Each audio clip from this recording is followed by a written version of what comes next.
উপরওয়ালা ডাকবে যেদিন কারো বাঁধন মানবে না,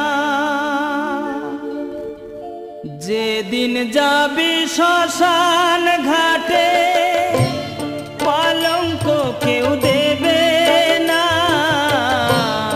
হিসাবের ফল শূন্য হবে, কিছুই যে তোর থাকবে না। যেদিন যাবি শ্মশান